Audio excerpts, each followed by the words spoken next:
The Butcher of LYON. The Visitors. One morning, a flock of parrots flew over the Saône River and arrived at the building of École de Santé Militaire, where Klaus Barbie was conducting an interrogation.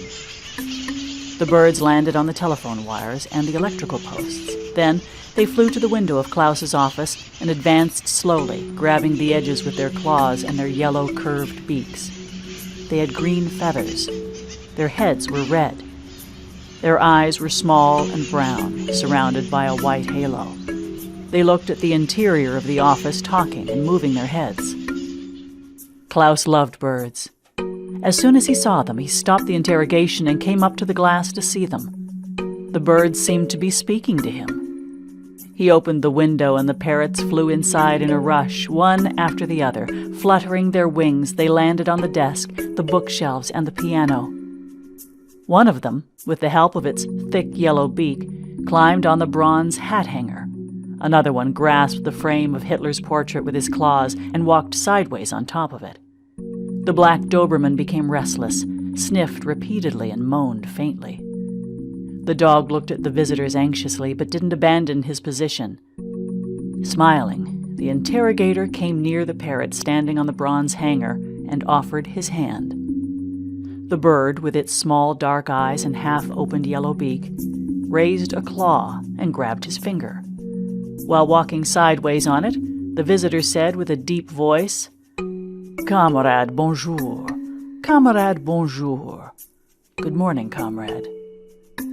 "Bonjour," replied Klaus. Opening its wings widely, the bird continued, "Je voudrais un paire de chaussures avec un espace pour mes 4 doigts. I would like a pair of shoes with space for my 4 toes." It seemed strange to him that a parrot could ask for a pair of shoes with space for its 4 toes.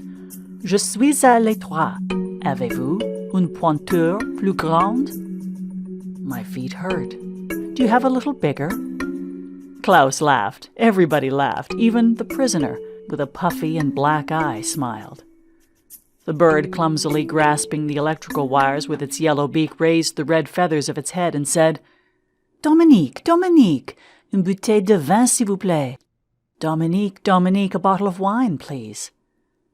An anarchic conversation followed, in which all the parrots spoke at the same time, but none seemed to understand the other. "Je suis constipé. I'm constipated. Excusez-moi, je ne comprends pas. Pierre? Pierre?" The one standing over a thick red book opened its green wings, separating its feathers, stretching out one leg, and said, "Mein Kampf.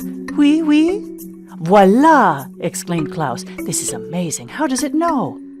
Then the parrot let some wet gray droppings fall over the red cover of the book.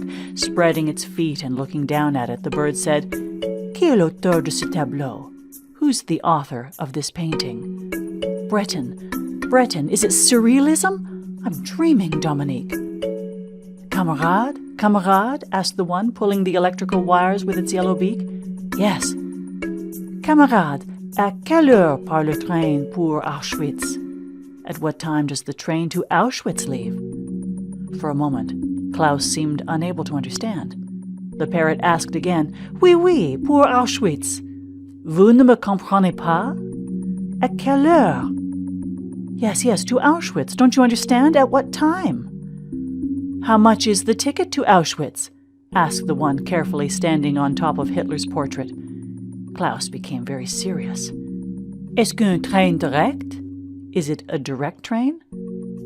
He flushed and glared at them with hatred.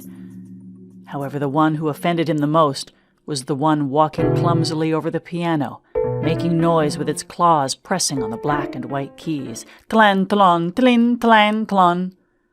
"Death to Hitler! À bas les Boches! Down with the Germans!" "What?" Klaus said, getting rid of the parrot on his finger. He opened his holster and pulled out his pistol. "Mort à Hitler! Death to Hitler!" screamed another parrot walking sideways. He aimed at the parrot and pulled the trigger several times, but the pistol got jammed.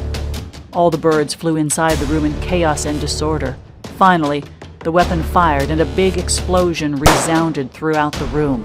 The bullet made a hole on the piano and smashed 2 keys. The dog barked and jumped, trying to catch one of the birds. There was the smell of gunpowder while green feathers floated around. The parrots went out through the window and flew towards the telephone lines. From the distance, one of them squawked again, "More à Hitler! More à Hitler!"